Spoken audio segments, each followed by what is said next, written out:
What's up, guys? Welcome back to Fungast. We're skipping episode 13 because 12 is not welcome here.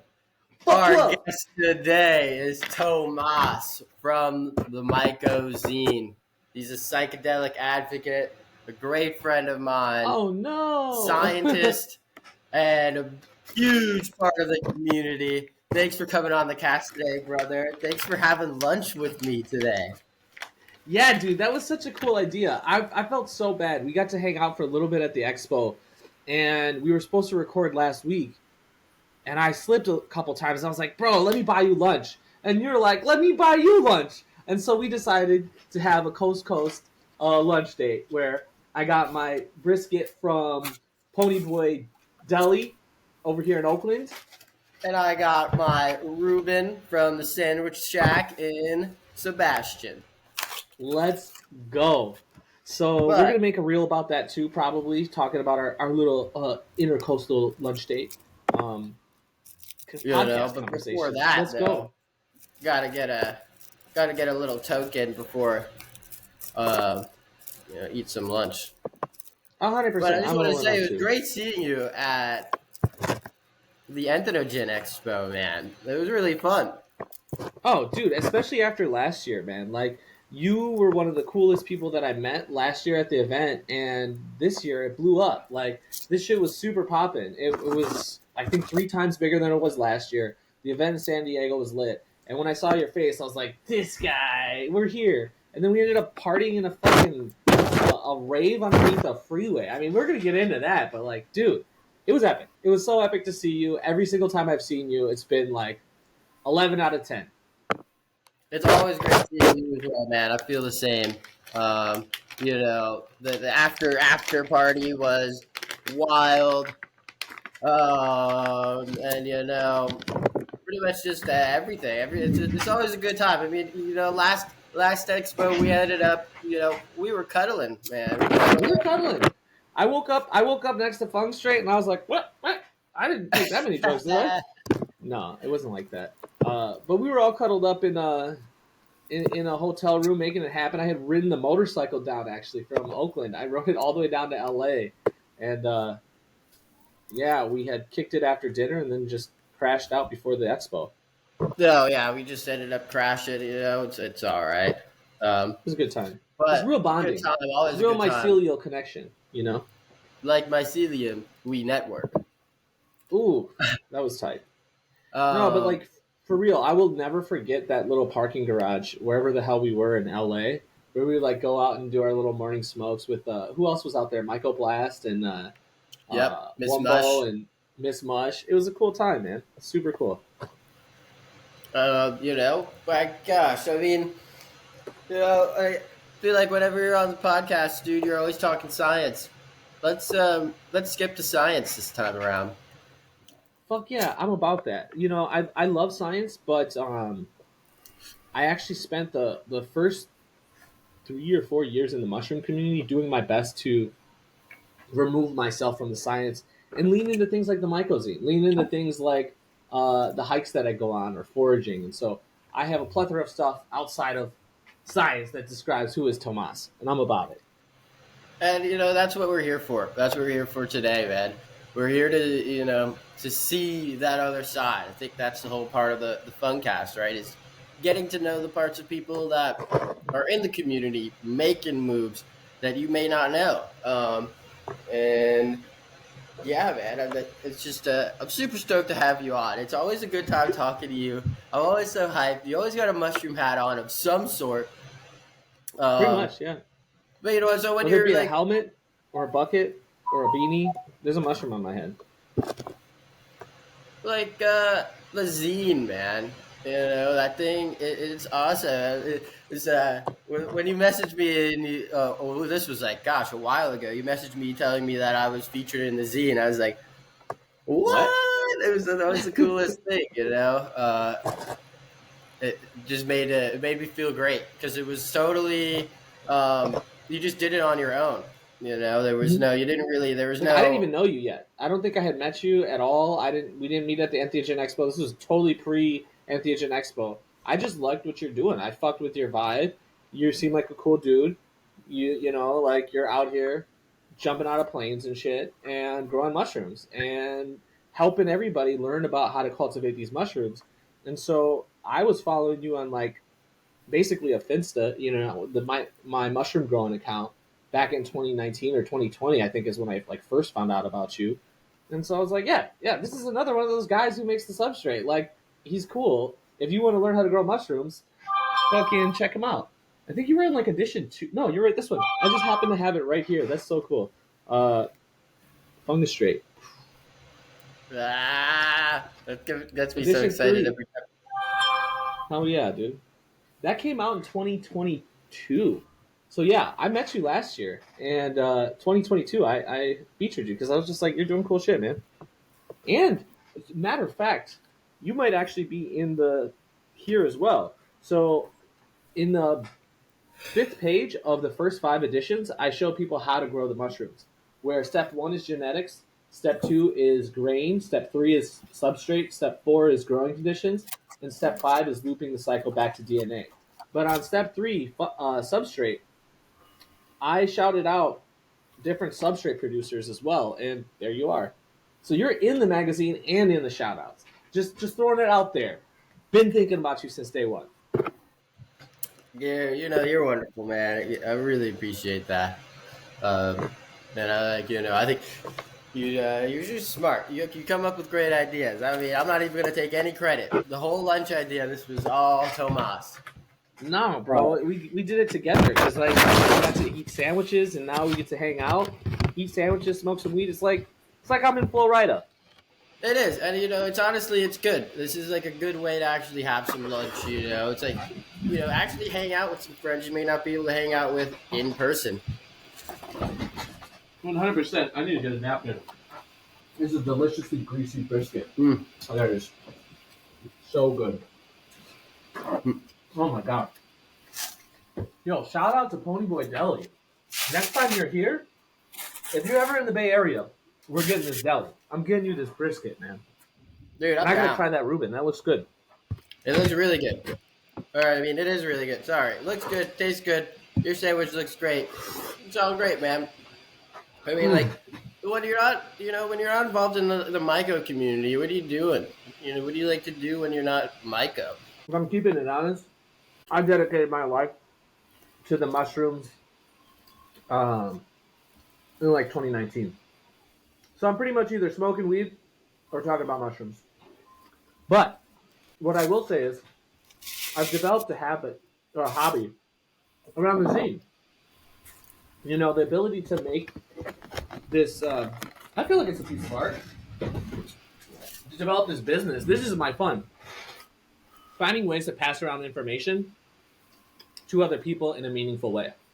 Now, this is clearly through the focus of mycology, but I'm really looking at it as like a tool to learn how to market and social media organize.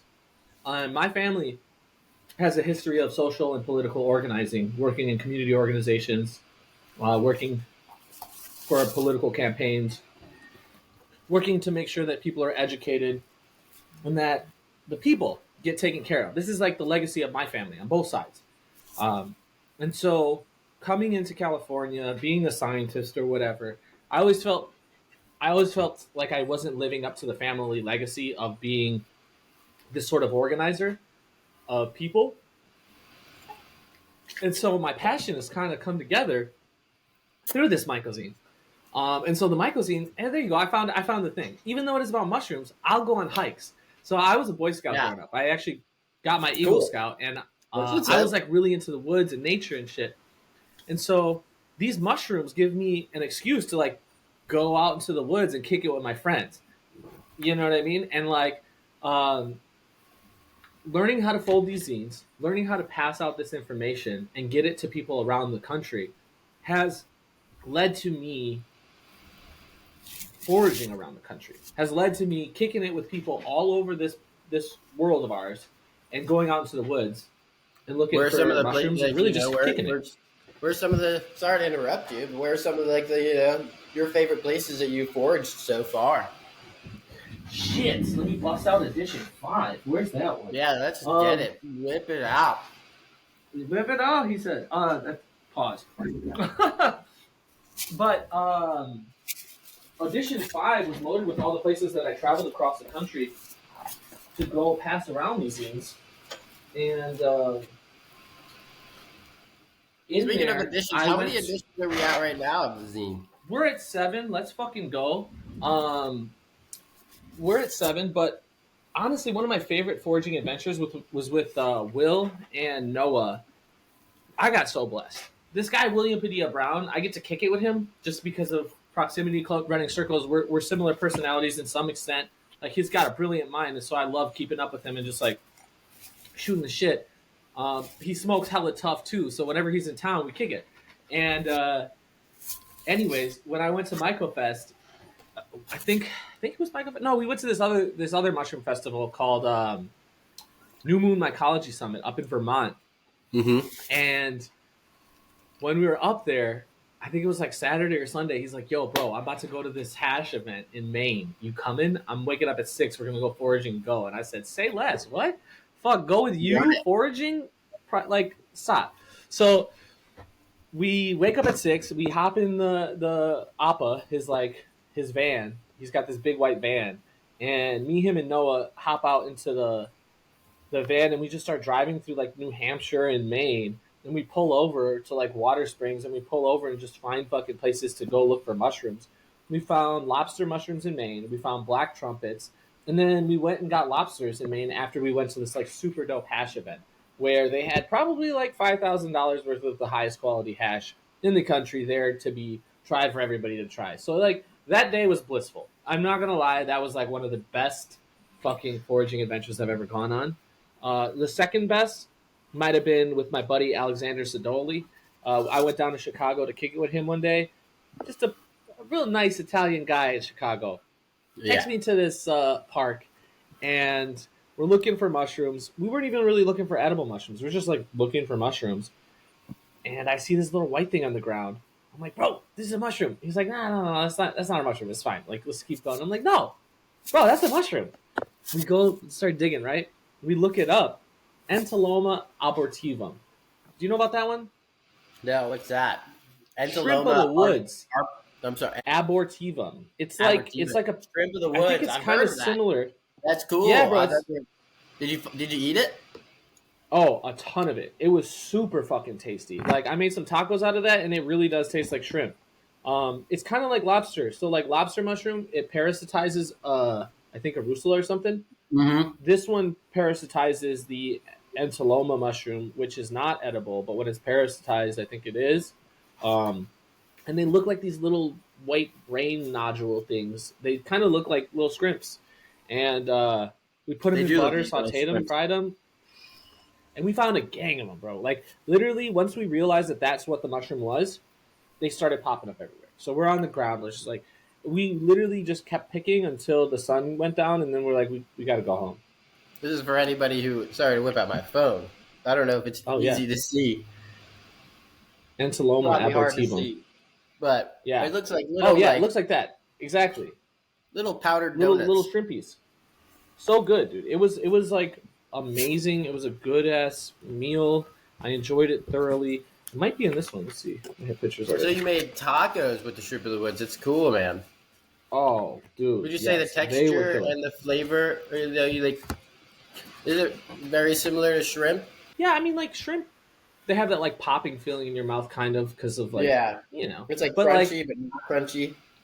yeah, it's like kind of crunchy, but it's got that fleshy texture.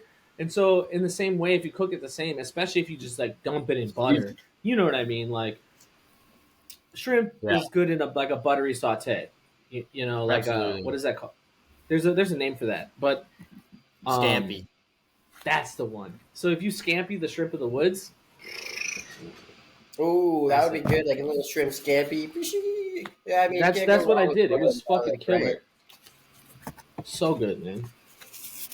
I wish it was in here. I don't know which one I had, but anyways, um, So you got the yeah, man, it's brisket. kind of cool to like. It's kind of cool to have this collection of work though of the things that I've created over this year. Like I'm kind of proud of myself. I'm I'm enjoying very this. proud of you. You should be proud of Thanks. yourself, man. You're doing a great thing, and you're keeping up. you're keeping a like I guess an older form of communication alive, right? How many people out there actually have like pamphlets, or how many people are actually making magazines, dedicated to? I feel like magazines nowadays are just like a bunch of basically ads and news. I Right. feel like this is definitely ads and news, but it's mycology. It's you're streamlining all of the mycology news, or just like not even necessarily that, like the whole community as an aspect. I think that's really why I like the zine, because you're focusing on the small businesses. You're focusing on the small town cultivator, that Joe Schmo, who could offer some advice. Um, And the and big yeah, guys like Fungus Straight, you know what I mean? The champions of the fucking mushroom supply game. You know, I you're gotta a shout champion. out to the You're a goats. champion. Ah, you know, the professional mustache havers. Hey, Hey um, man, it's pretty good. somebody's It's got pretty to do lit. it. Somebody. But no, for real, that was the idea. The intention from the beginning was how can I make this more like the mushrooms? How can I myceliate as best as possible? And it was really the idea that we increase inoculation points. And so I thought that if I could get somebody in Florida, somebody in Washington, somebody in New York, somebody in That's really Texas, cool. somebody I'm sorry to in interrupt, but Denver, just what you just said right there was just like that was just bars, right? beautiful. Yeah, it really Yeah. And was so, like bars. in the first one, I highlighted like 15 to 20 people where some of the names are people you've heard of. You've heard of Oakland High Fit. You've heard of Darren LeBaron, maybe. You might have heard of Paul Stamets or something like that. But do you know Michael Sentience, another homie in like Jacksonville? I do. I found him online, and so I shouted him out. You know what I mean? Do you know Mrs. Vicious in Detroit? Well, now you do because I put her out. And it's just different people in this community that I think are hella cool. There's this dude Amanita Fajita who's from Wisconsin who hops on my Mm, lives I here and like there. that And so username. yeah, that's what I was saying. I was like, oh, that's a cool username, Amanita Fajita. So I That's put him in the newest edition of the Mycozine because, like, why the fuck not? You know what I mean? It's my little zine. I can literally highlight anybody. So why it's wouldn't I my put? world, and I'm gonna live it. That's right. It's my money and I need it now. Call JD Wentworth. Send me H7 mushrooms. cash now. Hey, Thomas, I'm a cash out. They got that shit ingrained. Um, So yeah, that was the intention, and it was also to like level the playing field because it's so easy to get caught up in this concept of like, oh, this person has clout, or oh, this person has some sort of whatever. But we're all growing fucking mushrooms. We're all here. We're all learning the I like same stuff. I you know what? Sorry. Continue this I, conversation. I like the fact that this whole clout thing, right? Where naturally the whole totem pole thing happens in just everything. It's just gonna happen. Um, but we don't have to focus on that, and I think that's where like a big way of like how we could arguably expand the top of the totem pole, or or expand the totem pole, right? Uh, get the people out there. It's not about just focusing on who is in the now, right? Because we were all beginners at one point, and we were all brainstorming. I still brainstorm every day, We're still beginners. That's like the real part. We're Absolutely, all just absolutely. figuring We're this all out. beginners, right? It's like I don't even have, you're legitimately a scientist, right? Like I guess I could, while I have a lot of experience in what I've done, and that in itself, just through experience, is worth a lot. It's valuable. However, I still don't even necessarily call myself a scientist, right? I'm just some guy who learned how to fucking boil grains because I failed at boiling grains a bunch. You know what I just realized? I have this on my headphones, and this should be on the speaker. I'm tripping. So I had this on live, and nobody is listening to this because it's in my headphone. Okay, headphones back on. But that's all But right. that's all right. It is all right. Life is blessed. So yeah, man. I mean, do you have any like? Do you plan on going to any more expos or mushroom events this year? So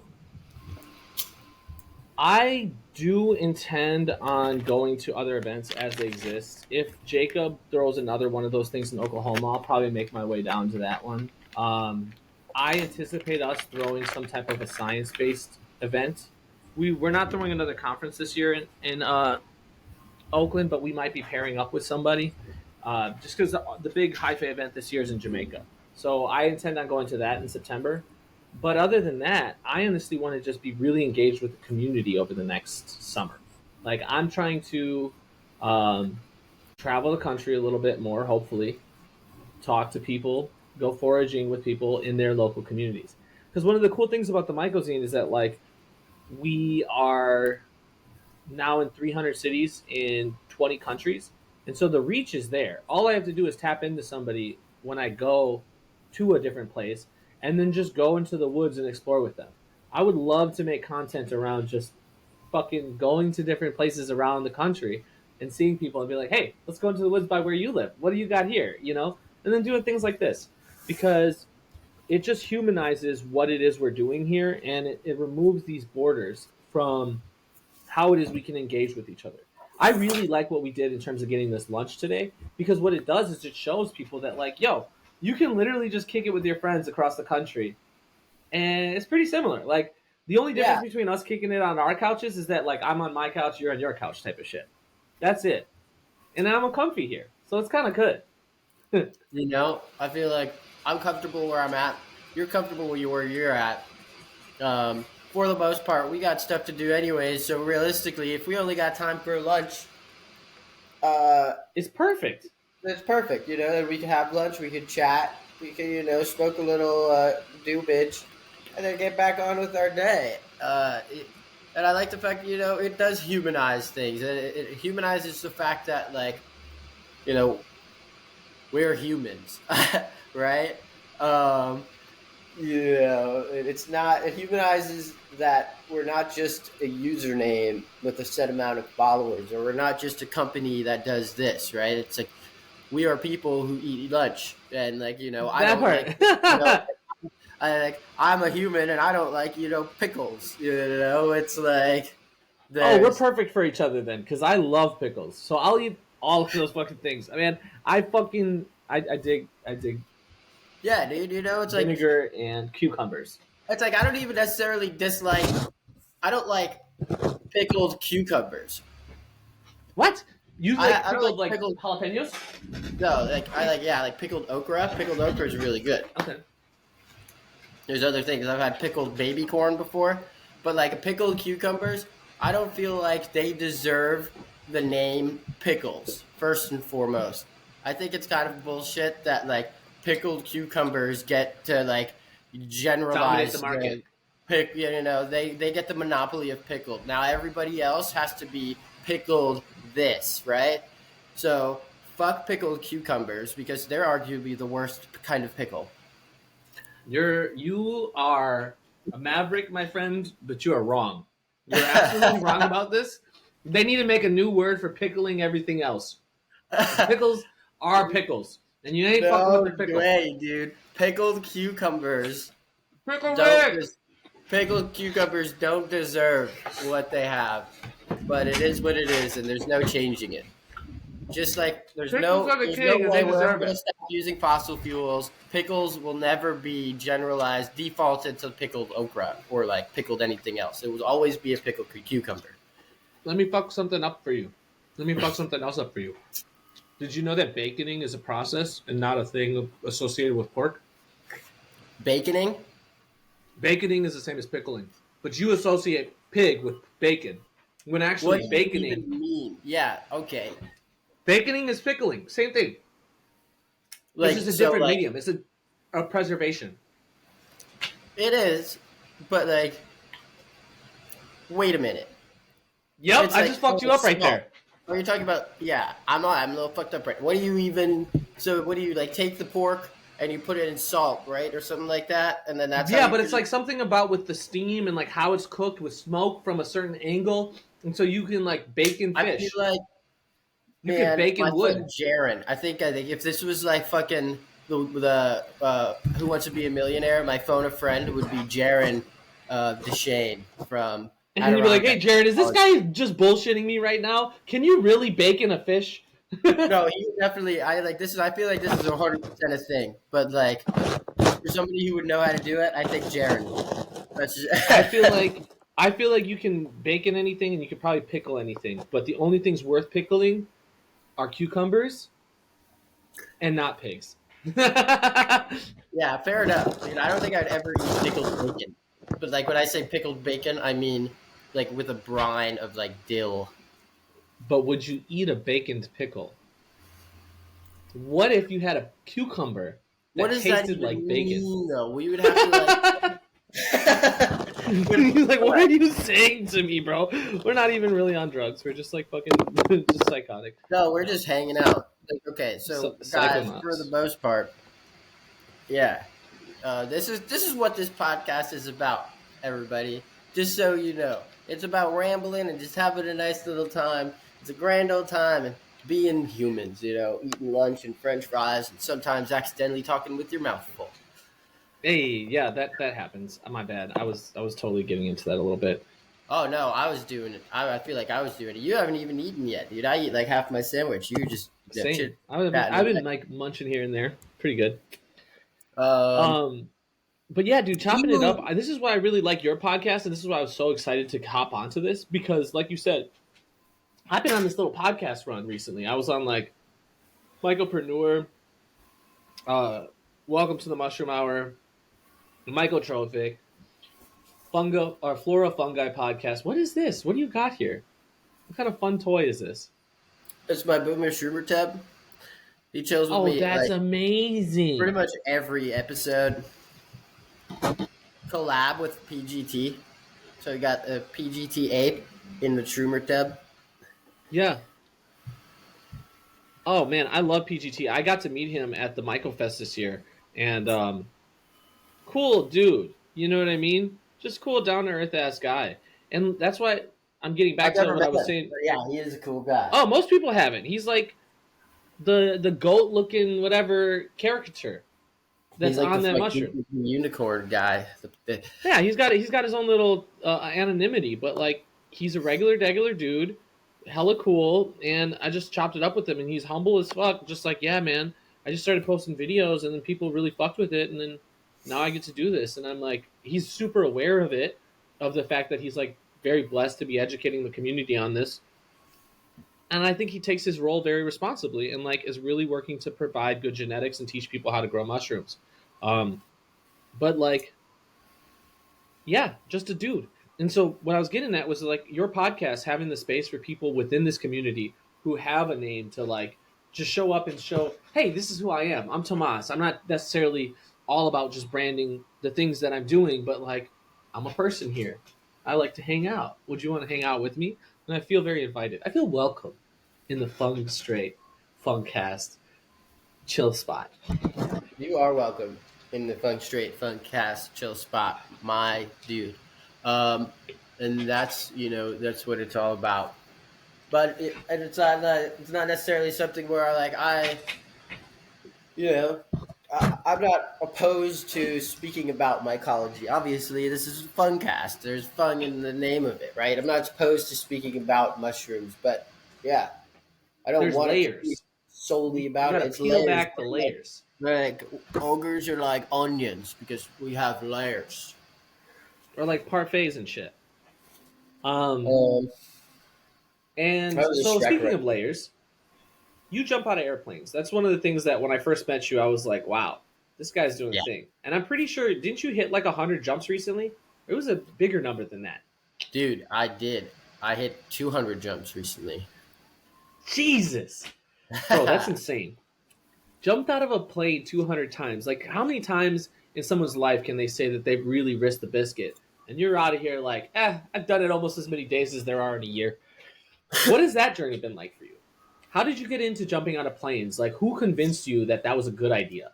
Terrifying journey, man. I feel like so this is like, yeah, my got a like pretty heart-filled story that is involved in my skydiving career, or I guess, or hobby career per se.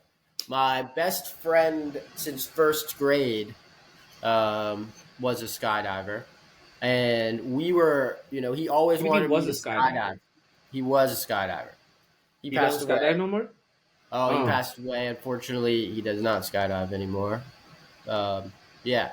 So he was a skydiver, and I never, like, when he was alive, I never said that I would skydive like alone or get my license, like a solo license,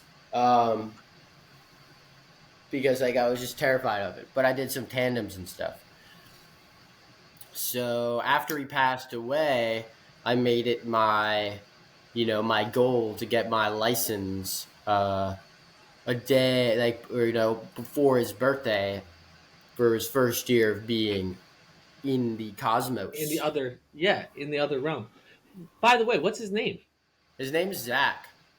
Zach. Shout out to Zach. Let's like honor Yeah, Zach because in my mind, every time you jump, Zach is still diving, and I'm really honored absolutely, to man. even know about Zach.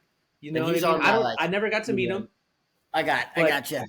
Oh, good guy. there's a sticker. Uh, there's a sticker on my helmet. My helmet's in my truck, but sticker on my helmet. It's he's always on the helmet. But yeah, I So ended he up is getting my diving. license a day before his birthday. Uh, so I did it. I got my. That's why I started So you got to skydiving. jump with him on his birthday, on his first birthday Uh, in the ethereal realm. yeah, man. That's so sick, dude. And so, wow, that's like a deep and meaningful connection to it. And so that's got to be really powerful. And you're not a very old man; you're a pretty young man. So I'm assuming your buddy Zach was probably gone a little too soon. And so, Oh to yeah, be for able to sure. honor We were the him, same age. He was six damn. months older than I was, so we were friends since So first he's your grade. age. We were like, Yeah, yeah, we rode bikes to school and stuff together. We were brothers. We weren't even friends at that point. yeah. But I got Shout my out Zach, license, dude. and I was terrified of it. That was the only reason why. One of, like, the big, well, not the only reason, but the biggest reason why, like, I pushed through this fear was so I could do this for my Yeah, bro, and then I did it, and I found a passion for it through just, like, also myself. Um it's like, you can do something for somebody, but, like, to continue skydiving, if you don't genuinely want to do it, is kind of like a crazy thing to do, right? It's just like, yeah. if I didn't want to do it after getting my license, I would have stopped. um I think, I like, don't it's know like, too many people who dive who don't turn this into like a life passion though. Like a lot of my friends who do that, like they'll work out and shit and like be health conscious just so that they can like stay active enough to keep diving. Because it's like a physically extraneous activity. It seems like I went in one of those wind tunnels once and I was like, "Holy shit! The real deal's got to be fucking hard." yeah, dude. I mean, like, professional skydivers, or just like skydivers in general, right? However you really want to do it, you're an athlete. It's like an athletic sport. You have to, like, you know when You're you're a high like when you're diver just from falling a from the really, sky. really, really high platform. Yeah, it's like you have to have, like, your fucking full body, control, right, for the most part. Yeah, Yeah, so that's how I started skydiving. And then the reason why I continue to skydive is because, one, it's fun, super beautiful view. Two, like, but realistically, one should be, like, the fact that, like, it's helping me break through barriers of, like, insecurities and confidence that I never knew I had or could do. Um, and then two, it's fun. I get to that's jump with striking to some. me.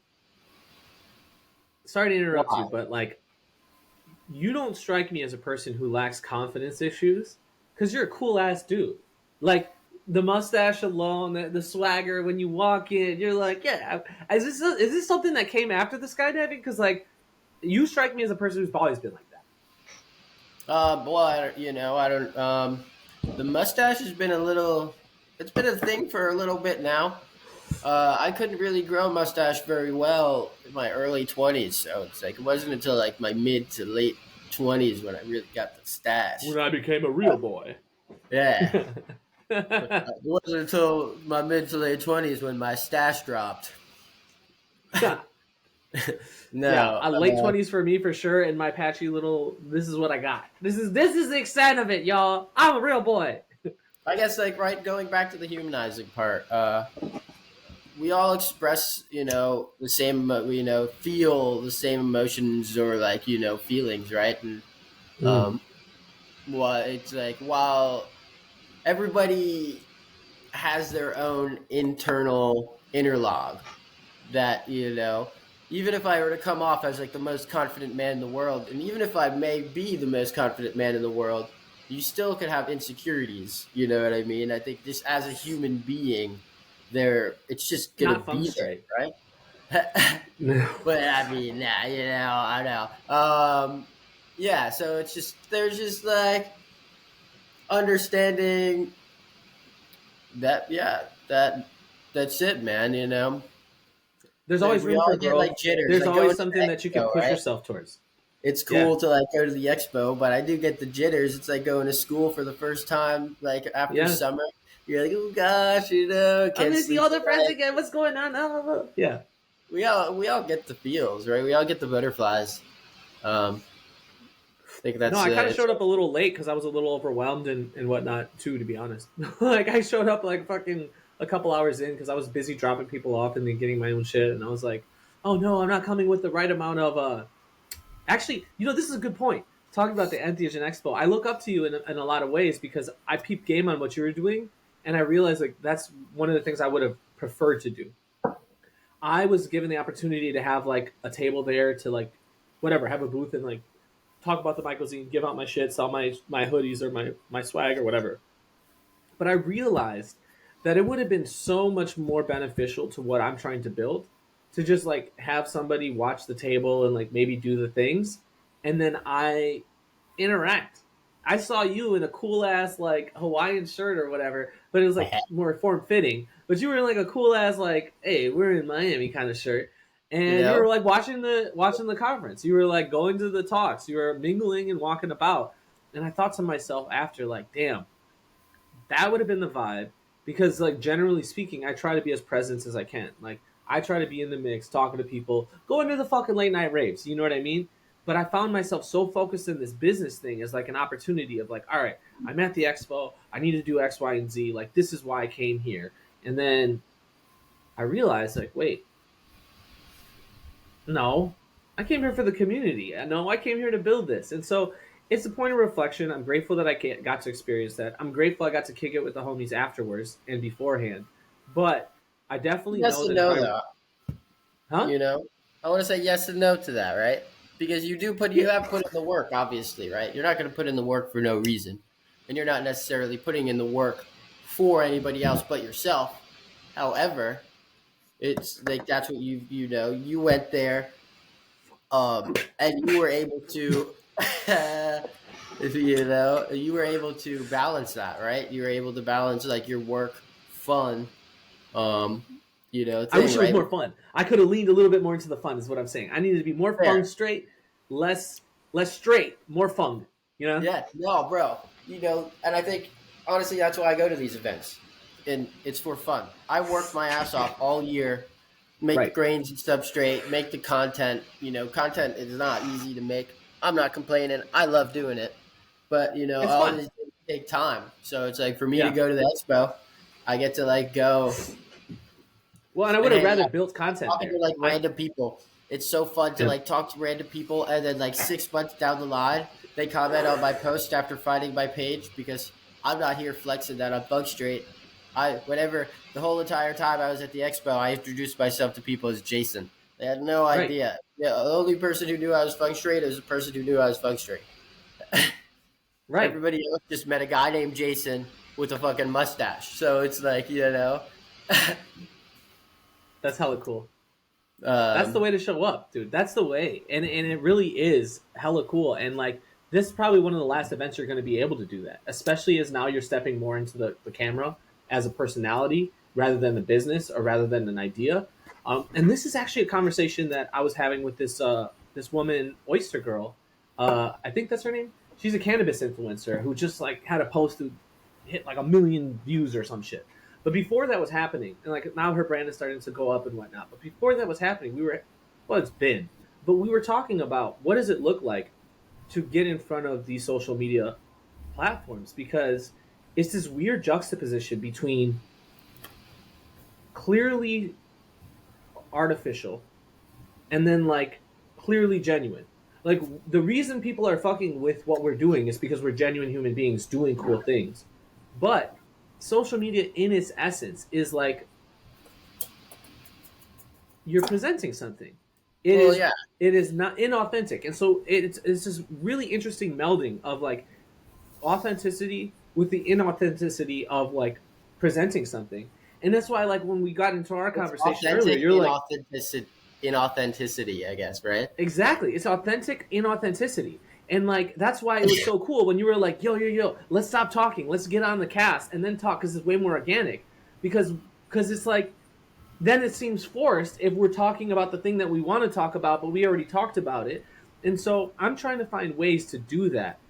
And I think you're already finding ways to do it. I think not I'm trying to. I am finding ways to do that. And what it's looked like through doing the zine thing has been to create a hook for people to see that they can really live this life.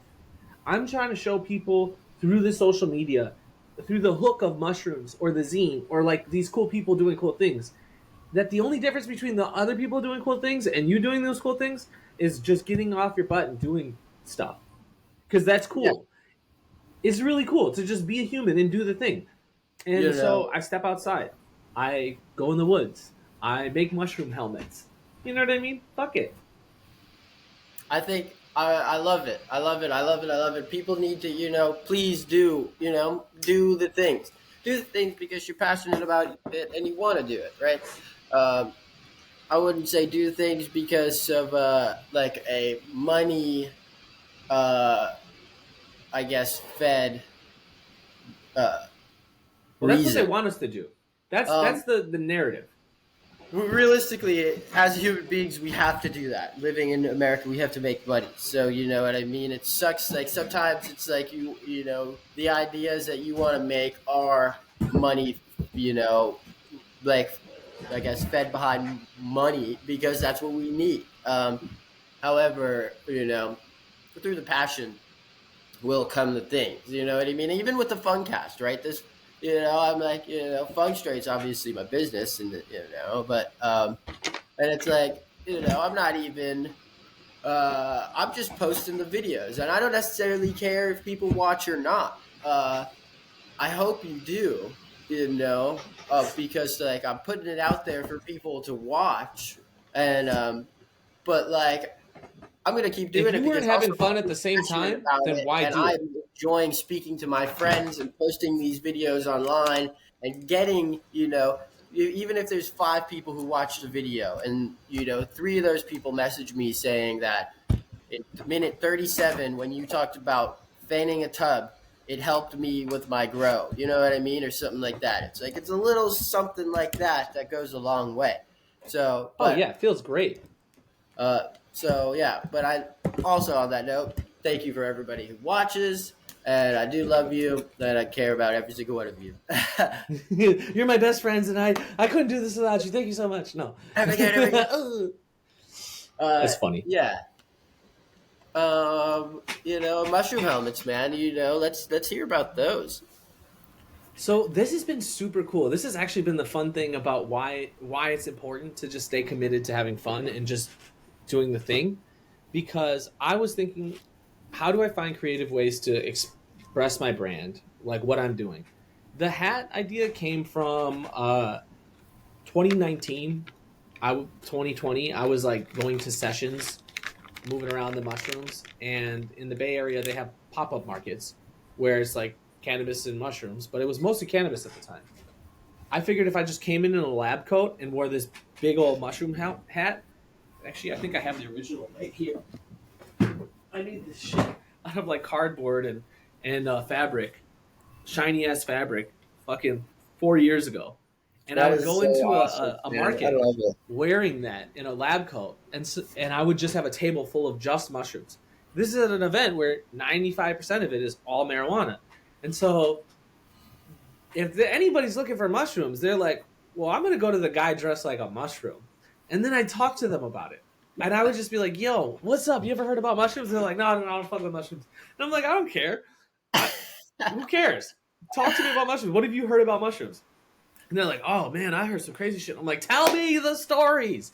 I'm here for it, man." And so when you just humanize it and say, like, "Look, bro, first off, these definitely aren't for everybody, and I just want to know what you've heard about it." All of a sudden, it's like, "Well, yeah, yeah, yeah." I'm like, "Well, did you know that there's like different kinds of doses? You don't have to go see aliens or whatever. You can just have a small amount, or you can go see aliens. You don't have to just have whatever." And so, just starting that conversation was a cool way for me to engage with community around how they used these psychedelics. How do they use these mushrooms? As that grew, I realized that like coming out with that hat was like, it's so goofy to wear a hat this big that looks like a mushroom that nobody can really take you as like too seriously, right? And that's the goal. Because if there's no threateningness to it, and I'm just like, I am Bro, just a goofy guy wearing a mushroom, then you can talk to me. And so I bro, started doing that. When I came out with the Mycozine, though, that's I gotta bring I that. was like, all right, how do I build this business? Like, how do I make this more? And so I started investing in different like printers and other things and to print out the mycozine. And then I stumbled upon this machine, the Cricut or the Cricut, whatever, and it like die cuts things that you print out or die cuts materials. And when I found Mm-hmm. out that, I had looked into like mass purchasing from overseas some hat that looked like this, but I figured if I'm making it myself, then I don't have to worry about slave labor as much. Like the hat still comes from somewhere, but hopefully this could be made by a robot. Like hopefully the hat can be manufactured by a robot as long as I'm assembling them or getting my friends to assemble them. Then we're avoiding some of the bullshit that comes with like creating fashion or doing something to that regard. I started printing my own shit. So like I buy these in bulk in LA, higher quality hoodies, and then I print them with my own screen printer, so that I'm like That's cool. minimizing the negative effects. Instead of just purchasing mushrooms, if you learn how to grow them yourself, you have a more intimate connection with like what it is you're creating, and then you know when you're giving it to somebody, like this is something that I created. This is something that's organic. It's not me just middlemaning this situation for you, right? And so I took the lessons I learned from the mushrooms and implemented them into how I'm creating the brand that I'm representing and the things that I'm offering to my community. I'm always wearing hats and shit anyway, so I was like, fuck it. I could take a red beanie or I could take a red bucket hat and then just throw some dots on it. And then as I got that Cricut machine that can like cut out the die cuts, now I got like specifically cut things that I can put on these hats, and this glows in the dark. So I turn out the lights and this shit glows. And like That's cool. that's What? sick as fuck. It's like, dude, What? right. Somebody bought one of these and I was like, bro, uh, this shit. I would He's buy one like, of those. I was like, did you know that this glows in the dark? He's like, get the fuck out of here. Like, he already bought it because he thought it looked cool. And I was like, oh, yeah, by the way, turn off the lights tonight. And he was just tripping. Let me just say, I'm gonna go back to the fact that you were saying you were goofy, right? When I first met you, I had no idea that you're like for everybody who doesn't know, Tomas is like, the man with the plan. He's a legitimate scientist. He's as legit as you could get for the most part. I feel, at least in my opinion. You Thank you. know, But if you didn't know that, I'm just some fucking goofball with a blunt in his mouth. 100%. That's what I saw. Goofball with a blunt in his mouth came up basically rolling a blunt on his motorcycle, like. Sounds about And right. then, getting to know Tomas, we just had, a blast. Miss Mush, like the whole crew, we had we partied at the first one, we partied at the second one. Just, by saying party, we danced and had a good time with, Right. you know, ate, ate good food and enjoyed good company. Hell yeah. But Shout out to yeah, Bobby and Miss Mush. Like, yeah, Agar Boy and Miss 100%, Mush, cool people. Great, the great human beings. greatest. So cool. So wonderful. And, they also just want to, like, they want to see the community grow. Um, And I want to say, like, I use like the grow as in like there's so many meanings to that, right? Like They want to see the community grow as a community, as individuals in community and in the community. And then subcategories to individual growth. Everybody wants to see everybody grow in a positive manner in every aspect of your life. Uh, that's what I say and mean by the grow. Uh, Yeah, they're awesome. But dude, it's all just mushrooms to me. And like one of the cool things about this conversation that we're having too, I had told you about it, is I want to find ways to relate the things that are not specifically mushroom related that are part of our humanness and tie it back to why it is we're all here and why we're all interconnected. And I caught myself doing that, and just in talking about like how I got to the branding of the clothes, or like or what it is I'm doing with that, and how I learned these lessons from the mushrooms. Um, and I feel like this is the opportunity to really start unrolling that kind of conversation. Like, how do we break this down? How do we break down everything so that we understand that everything is connected? Everything really is everything, man. And so yeah, I'm finding how I can reframe all the things that I'm doing in the terms of how mycelium decomposes its substrate and turns it into a fruiting body, so that billions of spores can be spread out to do the same thing in other locations. And, you know, I'm seeing how it is that's happening with my zine. How do you think and I think you kind of got into it with like your concepts of self-worth or your concepts of validation or whatever, that your confidence has risen since you started skydiving.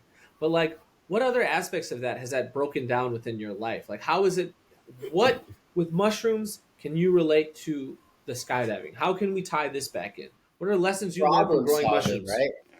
I feel Boom. like problem solving is a good one. Because you have to, arguably it's arguably forcibly problem solving. Getting, you got your parachutes.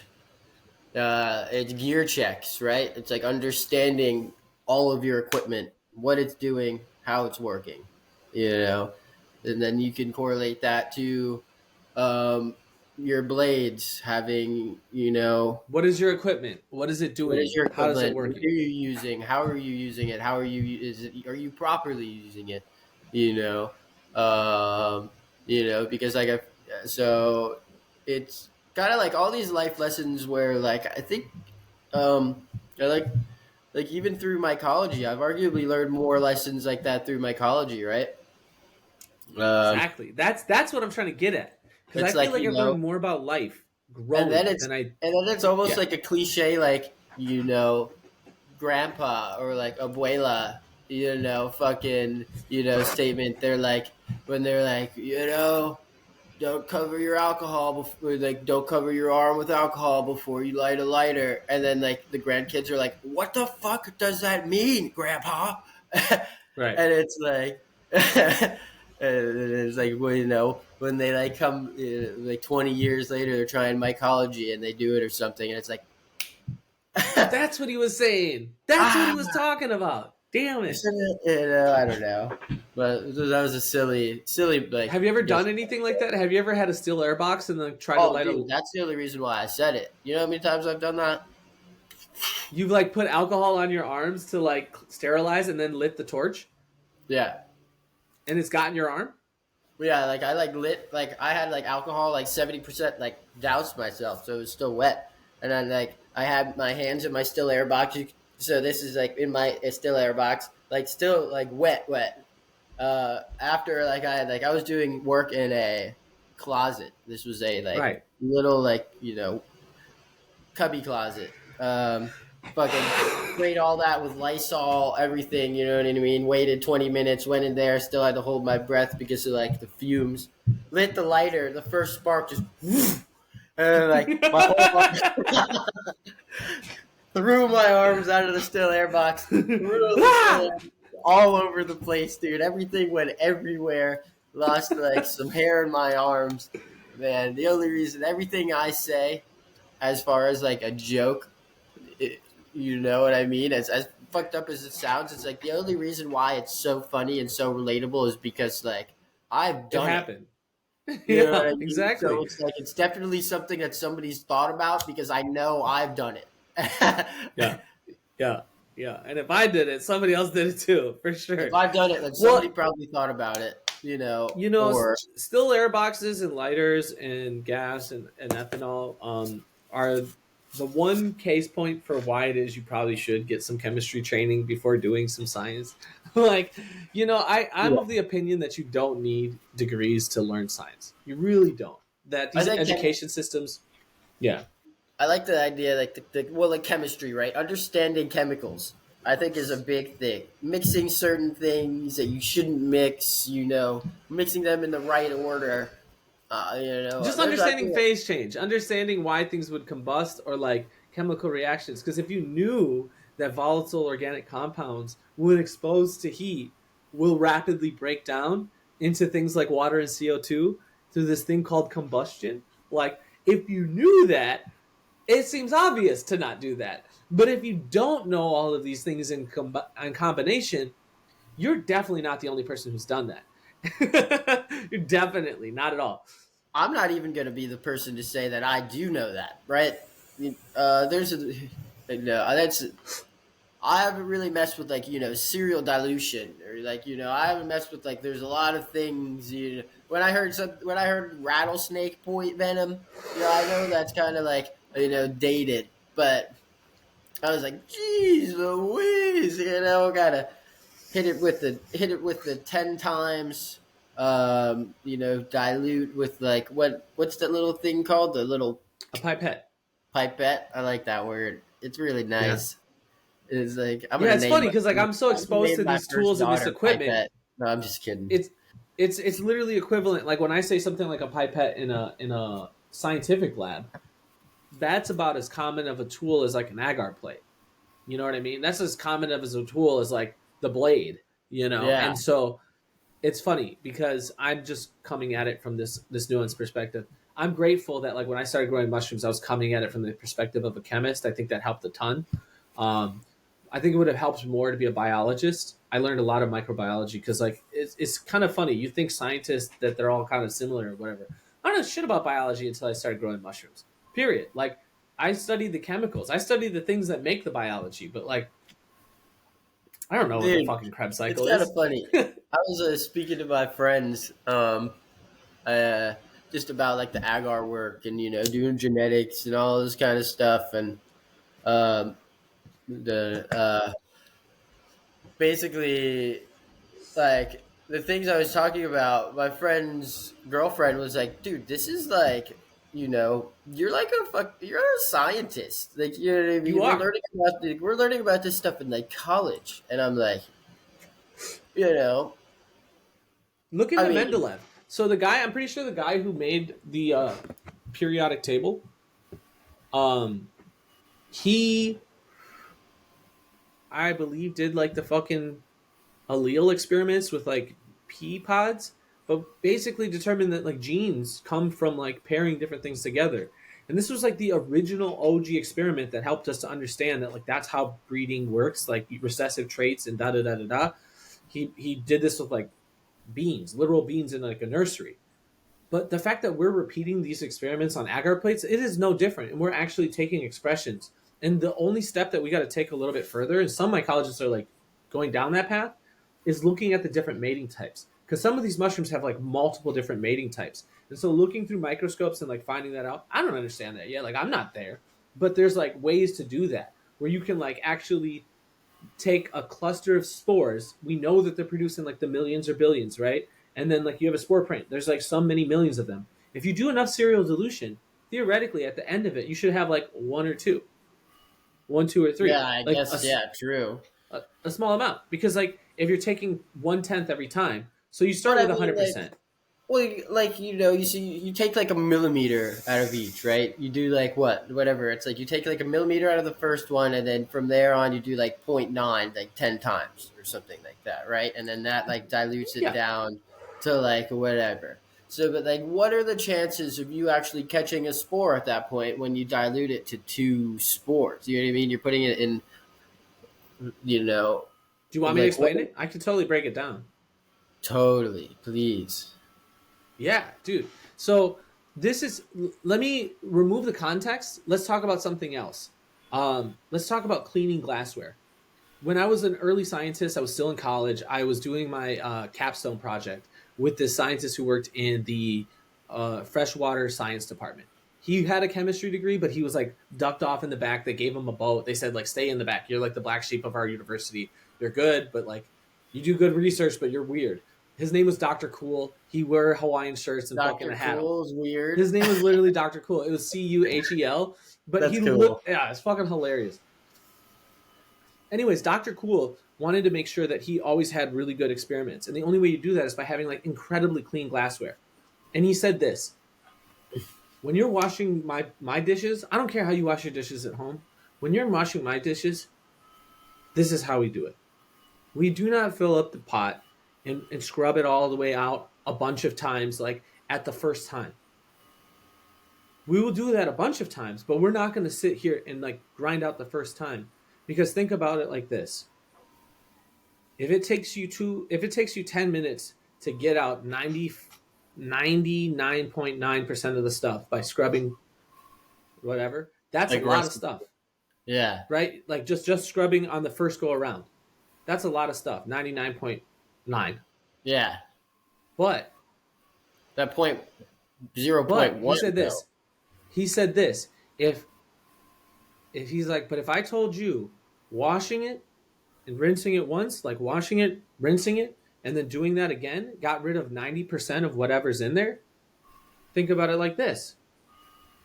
All right, 90%'s gone the first time, but then you do it again. Now you're at 99. You do it one more time, you're at 99.9. You do it one more time, you're at 99.999. You do it one more time, you're at 90. So by the time you do it 10 times, you will never, ever, ever, ever, if you're doing it to that extent, be anywhere close doing the one really good as you would it by doing this enough, this 90% 10 times. It's going to be orders of magnitude farther because you're taking 90% out every time. And so same thing goes with like a solvent. If you had a solvent like ethanol in a glass and you dumped it out, that's that's getting rid of like 99.9% of it. But if you add some more water and then dump it out again, that's getting rid of another 99 point. And you just keep doing. By the time you get to the 10th rinse, you're like all the way clean. And every time it's just 90%. And that's what we're doing with serial dilution. We're going from 100 down to 0. And so So you're going from 100, now you have 10%, but then I you're have a taking question. 10% of 10%. Yeah. Okay. Say you get down to one spore left, right? Or two spores left. At that point, like in this, dilution of water. At that point, do you just take those and just like do you just drop the rest of the water on a bunch of plates until you see one or two germinations, or like there's no guarantees that this is even going to germinate in the first place. So it's like, at what point do you like just like restart the dilution, or is it So let's like start it the like case this. for If you like this that legit, Let's just say this. If you started with the spore print and you took a little scoop of that spore print and you dropped it into 10 milliliters of water, right? Yeah. Let's just pretend there's a million spores in there. There's a million spores in that 10 milliliters. Okay, so that means that for every 1 milliliter, there's 100,000 spores. Because we can reasonably assume that if you shake it up, it's going to be pretty evenly distributed. There will be pockets where there's more, but like fluid dynamics, science has told us that if you mix things well enough, they actually tend to be very spread out. Yeah. Equilibrium suggests that they will actually be evenly in like 1 milliliter as they were in the next milliliter and the next milliliter and the next milliliter. So what I'm saying is you start with And this million in the 10. When you before we start this real quick, I just want to say, for people who don't know what serial dilution is, it's diluting water with spores in it, like searching for a monokaryon. I'm pretty sure it is, we'll get right? there. Let's just get to the point of having what does it look like to Monospore, take. single spore Yeah, let's germination. just a spore print. If you have a spore print, there's like millions, if not billions, of spores in this very small little space. And so how do you get to working with a single one? Because like you could never differentiate between millions. You could never. Yeah. So if you put those millions into the 10 mils, that means that in each one of those mils, there's 100,000. All right. Well, then what you do is you take that 1 mil, you put it in a separate tube, and you raise the water level up to 10. You shake it up again, and now there's 100,000 in that 10 mils, but in every 1 mil, there's only 10,000. So then you take that 1 mil out and you put it in another tube. And then you fill that up to 10 and you shake that up again. And so in that whole tube, now you have 10,000, but in every mil, you have 1,000. And if you do this three more Oh. times, you do this 3 more times, you're at 1,000. You put 1 mil of that into another tube. You fill it up to 10. You have 1,000 in that tube. You shake it up. But now in every 1 mil, you don't have a million anymore. Now in every 1 mil, you have 100. And you shake this up, and then you take 1 mil of this, you put it in the next tube, you add it up to 10. Now you had 110 mils. Now in every milliliter, you have 10 fungal spores. At this point, you might have even gone too far. Because think about it, a milliliter is a good amount of space. You're not going to pour a milliliter onto a plate. At this point, that doesn't even make sense. The Mm, most you're going to pour onto a plate is like 100 microliters, which is like 1/10, or what is that? okay. Yeah, 100 microliters is 1/10 of a mil. That's still a lot to pour on a plate. And so you need to make it so that when you're taking out the small amount, it should be evenly distributed all the way Okay. down. You're shooting for a range of somewhere between 1 and 30 spores, 1 in 100 spores. Because if you put that within a drop, you can look at a microscope then and see that. You can drop it in different parts of the plate, and then all of a sudden, even if there is two, one of those is probably a one, but it's not going to be 50. It's not going to be 100. This idea that people are really getting down to the single spore seems like, okay, shut up. You probably are getting down to two or three. There's no way for you to know because unless you're literally taking the spore, looking at it through a microscope, picking it up with the tweezers, putting it on your plate in front of, that's the only, like, what are we Is that talking about? possible? Probably. I wouldn't use the tweezers. I would use like a pipette tip. I would use like a little disposable pipette and then get it in water, look at the water through the microscope, see that there's like if you're looking through your scope and you see only like two or three spores floating around in the thing, then you can reasonably assume that if you take a little thing, you can pick up the single one and then you could drop it onto a plate. And that's probably what people are doing. But I think it would still make sense to even when you get down to 20 or so, just drop it on a plate and see what happens. That's way less genetics than fucking millions. Yeah. Well, fair. I feel like that was a good point to bring up of how, like, I guess it's just going too far. Because I guess that's not something I even thought about. I mean, yeah, I guess it is something I thought about, but, But it wasn't really explained because, like, at some yeah, point, it's exactly. only going to be a water. How are you going to know that there's a spore there? We went from millions. How do you know? Well, you know reasonably within like plus or minus an order of magnitude. Once you get down from 10, it's only between 10 and 1. It's not going to be a quarter of a spore. There's no such thing as there's not a tenth of a spore. There's not Well, a no, hundredth of a definitely spore. not. But I was thinking it would go down to, like, just one or two. So then in 1 millimeter, 1 milliliter, or I guess 1 millimeter, 1 milliliter. Mill, milliliter. I'm not a scientist, guys. Um, one A milliliter centimeter would be like cubed is a milliliter. Did you know one, that? spore. I'm sorry, a centimeter cubed is 1 milliliter. Yeah. Is that what you said? Well, I did Yeah. not know that. Have you ever heard of a cc? Like a cc of blood Yeah, or a cc? yeah. CC You're like talking about syringes. cubic centimeters, which is a milliliter. Teaching me something. Science. Science. But if you just saw me in a mushroom hat, a hoodie, and a blunt, you'd have no idea. You'd be like, "Ah, this guy." No, yeah. I guess going back, I would have had no idea that you're a full blown scientist. And I think it's cool that people are people, right? I think it's cool that you act like that. You don't have to embody the scientist to be a scientist, right? And it's like even with Right. the videos that I like post. Um, you know, it's not that I wouldn't say your traditional myco content. Like I Right. do work, sometimes with like dirty easy slides on in front of a flow hood, and Did like you buy those pods? the pods question mark. Yeah, Yeezy just came out with like new shoes and shirts and da da da Really? for like No, 20 I had no bucks. idea. He came out I with a mean, $20 pair of shoes. I bought these slides just before like all this crap happened with like Kanye. I didn't even, I just got them because I tried them on and they were super comfortable, Hell yeah.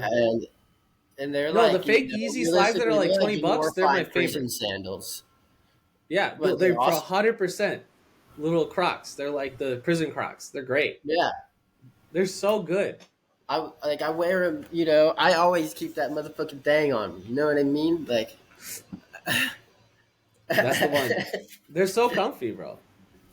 yeah, man. Um, It's relatable, is all I'm saying. And yeah, that's what I'm trying to do that's is it. show And people I that I'm guess a that's human what, being doing the you know. thing. Try to do. That's what I try to do. That's what I strive for. I strive to be relatable, because there's a lot of people out there, speaking the Latin terms, wearing the lab coat, you know, and living by the sterile techniques. And I'm not knocking it, but I'm just saying that it's like it don't forget about the hobbyist part, right? Yeah, don't forget that this is fun, and don't forget that these things grow on cow shit and have been growing on cow shit for millions of years. So like, relax with your sterile technique and shit. Relax. These things grow outside on cow shit. Calm down. That's how I Yeah, really feel about it. the sterile techniques are the sterile techniques, right? You do the things like, you know what I mean. They're as good as they are, you know, and They that's have their place, as bro. good A as they'll hundred ever percent. be. You know what I mean? Yes. There's no like improving sterile techniques. You know what I mean? Learn the fucking Right. basic sterile techniques and do them, and then experiment in every other aspect. But like, there's no gatekeeping sterile techniques. It is what it is. There's only one way to Yeah. be clean and sterile. Yeah. Sterile But is a hundred. there's also Yeah. no necessity to like polish cannonballs too. And that's a thing that we Or do in turds. mycology. Huh? Dude, I feel like this is a perfect way to say polished turds, dude. Right. Like, no, for real though, like when you're doing a task that's meant to be like that has its function, some people take things a little farther than they need to. They add in extra steps because they're being over careful. And that's like the fun of mycology is like being as super careful as you can and then peeling back the layers of like what you actually need to do. Because of course, you can be 100% sterile and being like a GMP environment where there's literally positive pressure pushing out the room and you're taking showers and you're changing into different clothes and you're not breathing and you're wearing masks. Like there's levels to this shit. But realistically, given the context that these mushrooms grow on cow shit outdoors, what is the minimum level of like cleanliness and like care that we need to take while still being conscious of sterility to make sure that these things can grow and thrive in an environment where they're not contaminated by other things? And as long as we're doing that, I think we're doing our good job to like cultivate the mycelium, to Get a keep it knuckle bump moving. for that. Knuckle bump. Yeah. I think that's it. And so like I don't know. It's funny because like when I first started talking to people about cultivating mushrooms, the first thing I'd always encounter was like the Pokemon collecting card phase, where like you start to grow mushrooms and then you collect every single type of plate and you try to grow all the mushrooms at once. And then there's a stage where people start to like pick a strain and then learn how to cultivate it. And then once they learn the nuances of how to cultivate that, they go further. As they start to learn about like whether or not they're producing or they're buying fungus trade or this, that, and the third, like some people are like just skipping that step altogether. But like when you first started, you had to just produce your own substrate. That's why you did it.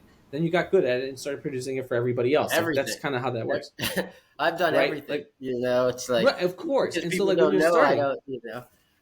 you I had do to just do genetics it as yourself. well, but like that's not something I need to. I like the, it's just like I like the fact that you brought up the paths, right? As far as the paths go, that even like we could even, generalize that one more step as far as like Some people went genetics. Some people went, social media presence, It's journalism. almost as if in One, edition 7 of the Mycozine, it focuses on the different parts of the mycelial network. See how it is in the paths you can take in this space, like education, like growing supplies, like prints and pods, like fucking products and services, like boom. science and community. This I've wasn't been planned, really by the way.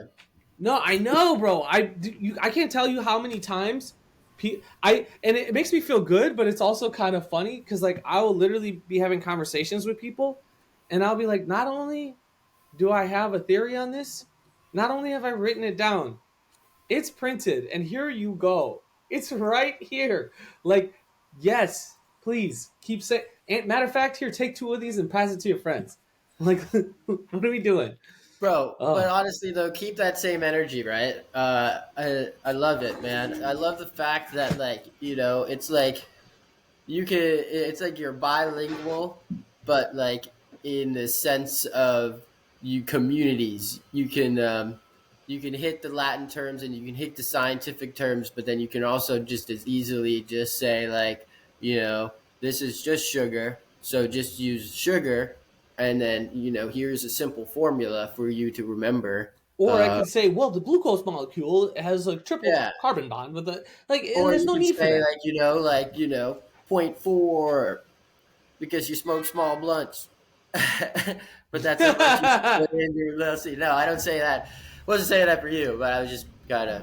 It was a general silly I'm not term. confused about the size of my blunts. They're good. Dude, my blunts are small. um, All blunts matter, no, man. All blunts matter.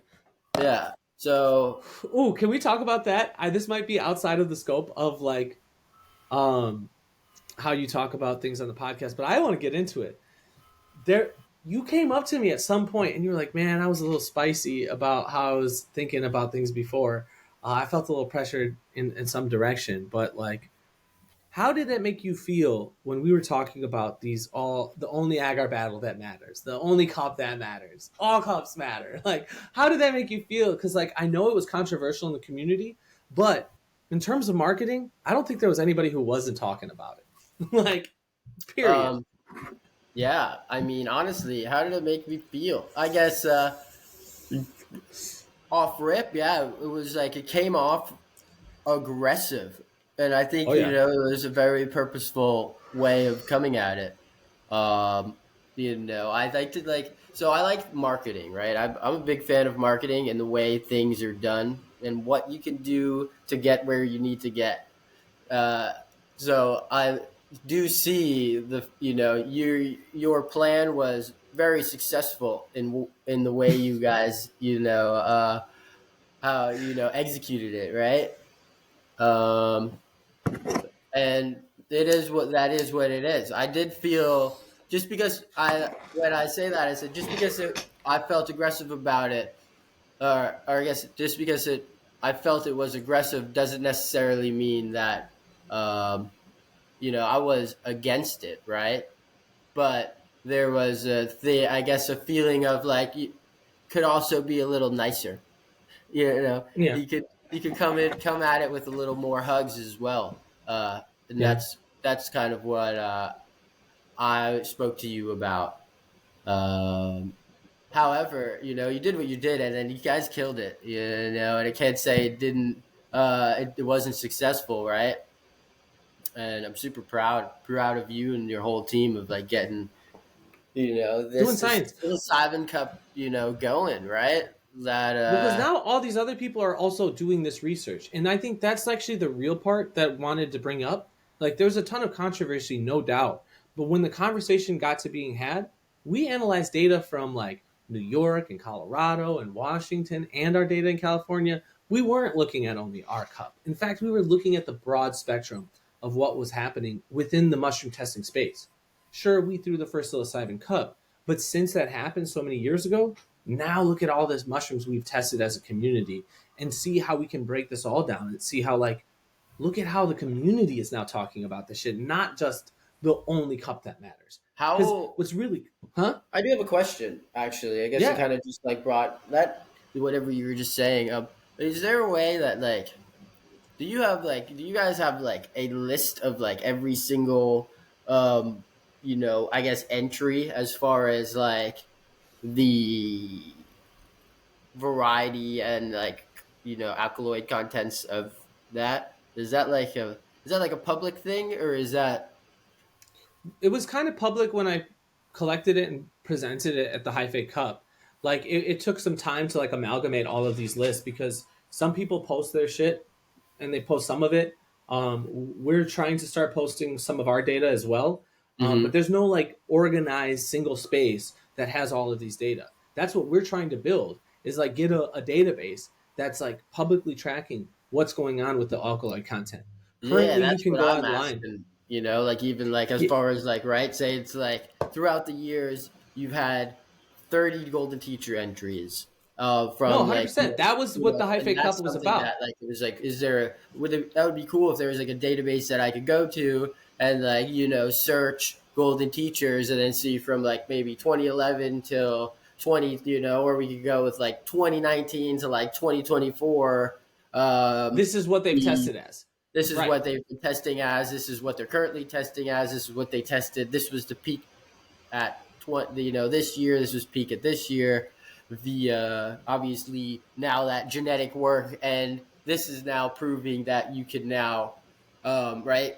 I guess while I think this is something that it's almost like it's gonna make me like sad to say, but like genetically working for potency. Obviously, I've even seen, from the first ever psilocybin cup to this current psilocybin cup, I saw golden teachers testing at like over freaking, whatever Enigma was in the first psilocybin cup. So it's like, Right. you can't say it's not happening. However, I don't want that to be um, focused The only on. motivating factor.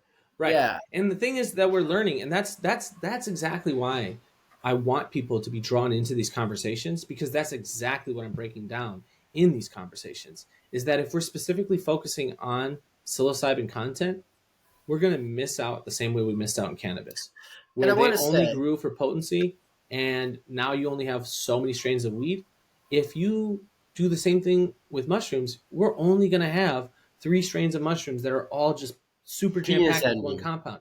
And that's stupid. That makes no sense because the different mixtures, the different ratios, the different genetics as they exist currently have so much variety to them. And we're breeding it out of existence while isolating for a specific characteristic. And so if we don't do that and we instead of breeding for potency, we Is breed and then understand the potency, that is the better function because then this can be like dog breeds. You don't want the best Chihuahua is not the Chihuahua the size of a Great Dane, and the worst Great Dane isn't the one that's the size of a fucking Chihuahua. Like these are not representative ways to look at it. You breed them to be like the standard. There should be a standard golden teacher. There should be a standard hillbilly. There should be a standard PE, and we shouldn't be trying to turn those into mutants. We should be trying to turn those into what they are. absolutely, I agree. Um, it's just the world is full of penis envy hybrids currently. Uh, it's now like become a penis envy hybrid norm. Now it's like it's getting to the point where like the first generation of breeding has been done, and now people are breeding their breeding projects. So now it's like penis envy golden teacher via like purple mystic, and then now it's like purple penis dick. Uh, yeah. Yeah, it's But dumb. like and I guess I do have like a little personal vendetta for penis envy, just only because it's like it almost feels like mycology is just you know f- focused on that. It's just in itself. People are losing the love for the All these different the types of mushrooms. spores. You know what I mean? To hear so many people talk about how much they hate growing mushrooms that drop spores, it's like fair enough. Mushrooms that drop spores are more work, but like that's where spore prints. You get to take the Like, spore prints. That's when you start to experiment with agar. You get to use your own spore print that you took from your first grow. And I think this is actually coming back to something I wanted to really talk about when you said that, people are going for plants and looking for like, the phenos and, of like growing the plants, right? I feel like in mycology, we have an upper hand in that aspect because we can single out the isolate the mycelium that grows well before we even see its fruiting capabilities.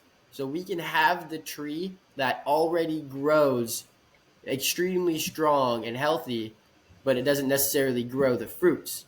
However, if we put that culture to grains, it's going to grow well. And then from there, after we fruit it, then we can now take a fruit from there and start the cloning process. And that mycelium is going to be then in that fruit, right? So then it's like, it's this whole entire thing where like, it might not necessarily fruit, but you can get it to a rhizomorphic mycelium point before you even put it to grains, and I think that's kind of cool. yeah, that's you. We have more indicators earlier in the growing stage than cannabis does because they have to grow out the whole flower. They have to do like whole breeding programs just to see that. Like if you ever see how they pheno hunt, they're germinating like thousands of fucking seeds, and then they're just like peeking through there, waiting for them to grow to understand how that goes. Yeah, I Um, thought it was like they like germinated seeds, but then you gotta like realistically to pheno hunt, you gotta like turn this one. You gotta grow this seed, then turn it into like a mother, and then you gotta grow that clone, and then you gotta see if that pheno is a good pheno, and if there's it's so not a much good extra pheno, work, whereas we can then do it you in have just to like a throw couple that weeks. away. You have to arguably go through this whole ass cycle. I mean, I Yes, guess you got it's you not got arguably. You have to.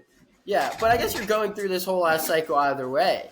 Realistically speaking, you could throw a freshly germinated spore mycelium into grain just as easy as you could, you know, grow a seed That's that how you it just happens in nature. blindly. But we So just check have this the out. ability to like now make that culture a little bit better before we throw it to the fruiting conditions. So check this out. The first five editions of the Mycozine went through the growing cycle, and like this is what I passionately believe is the five steps that I can break it down into. That is the five steps of the spiral. Um, the genetics get isolated, and this is like a whole section. You can focus on genetics. That's like a whole industry. It's genetics.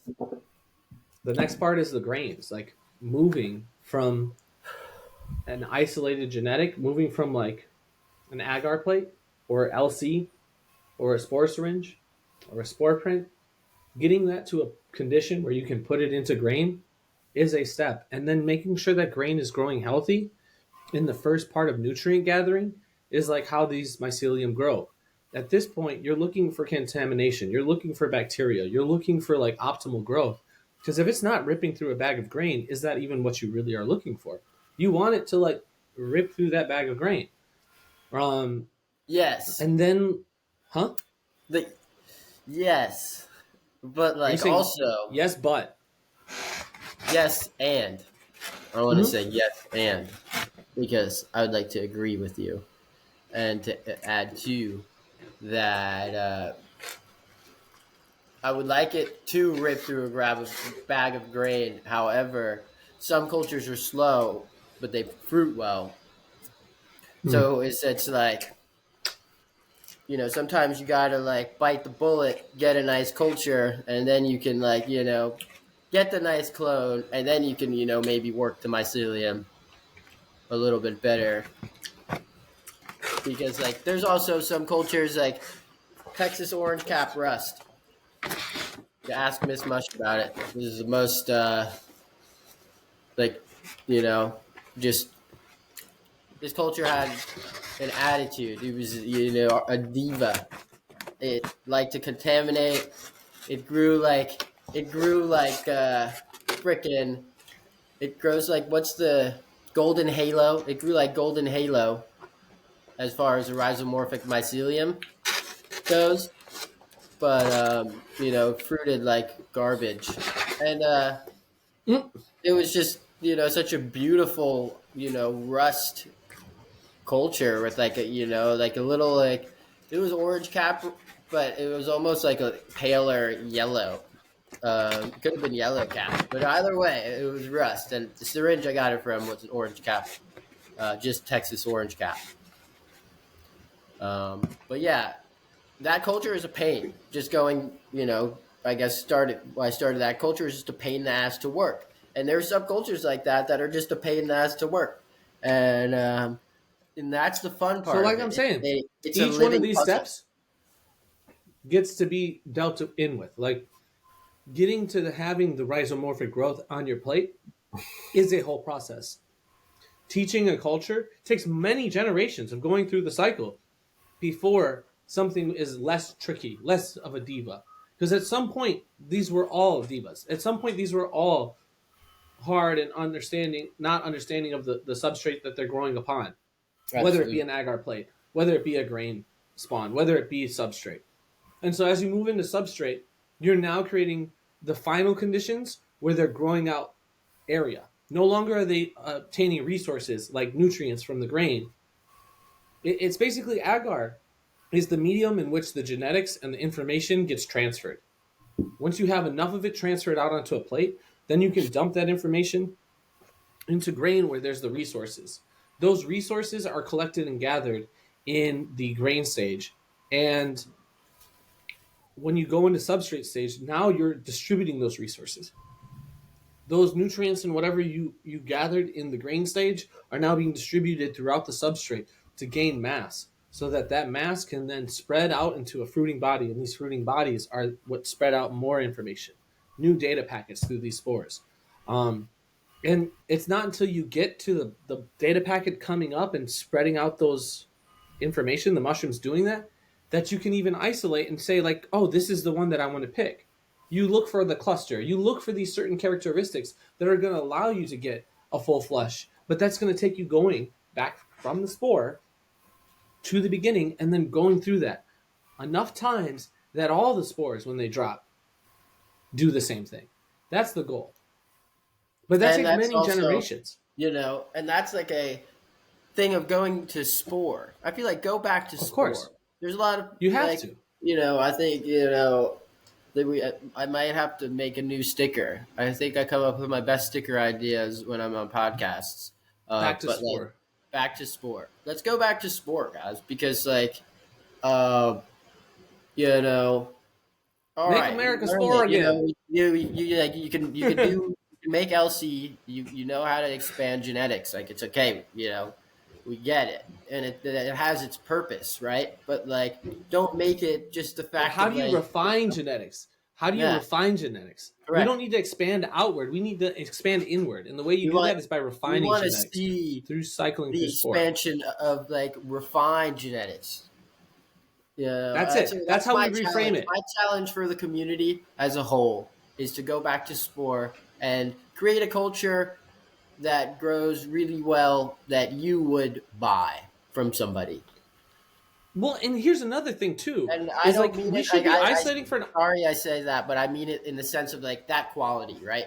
It's like yeah, the you shit that if you want, that the you shit would that want to you eat. want to buy from somebody currently, you should make because it just feels good to do it.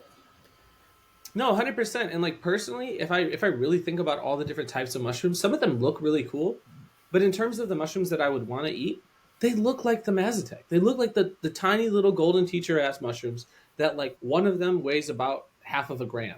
Because you want to eat a couple of them, but you don't want to eat a mushroom that's like 10 grams. Like I don't know too many people who want to eat a 10-gram mushroom.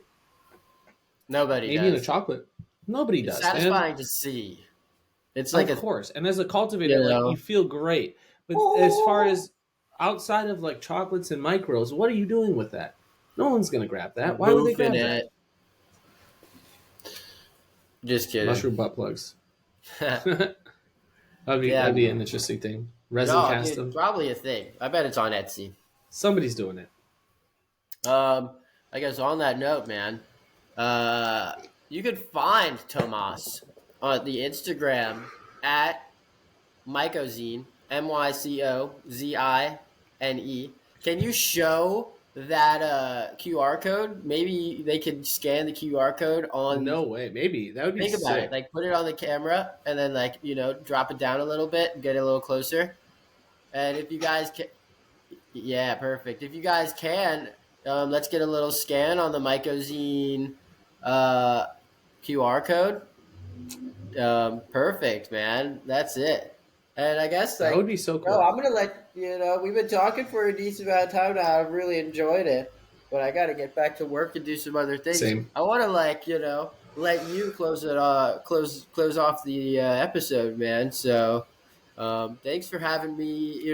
Thanks for having me on your cast, bro. No, Same no. shit though. Like, Thanks for coming on like Funcast, bro. And it's been really fun. I mean, it's been really fun. I've been enjoying this, and I was hoping that this would be an opportunity for us to like just kick it and hang out, because like the expo was like a fever dream. How quick it came and went.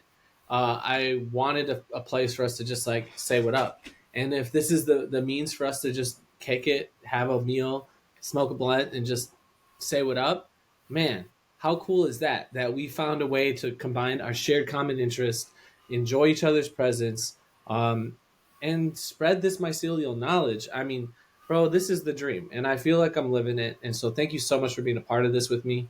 This really real deal hip hop. This is that real authentic inauthenticity right here, and you can't fuck with that. You can't fake the sauce, man. Because what we got here was like really good meal, great friendship, the development of just the beginning. This is just the beginning of Mycozine Cross Funkcast. Let's fucking go. it's just the beginning, bro. Let me get a little knuckle bump on that. Boom. Love you, homie. Much love. Thank you so much for coming on the cast. And this isn't going to be the only time you're going to see Tomas on here. There's definitely going to be multiple episodes, and we're going to make this, just an everyday chat thing. Much love, brother. And I hope you have a wonderful rest of your day. And I'll catch you later, man. Wait, one last thing. What I'm going to be doing for the rest of the day is folding up these mycozines and sending them out. And so all I need you to do is go to the mycozine.com and sign up. Sign up for one of these mycozines and I'll send it to you. Go to the link in my bio on the Instagram and it'll just, and I'll send you a mycozine.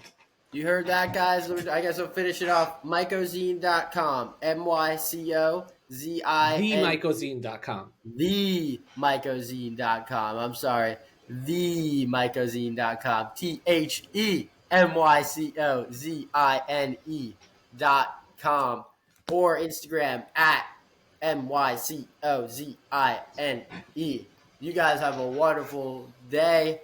We'll see you later. Tomas, Peace. thanks for coming on, bud. It was wonderful having lunch with you. I'll catch you on the flip side, homie.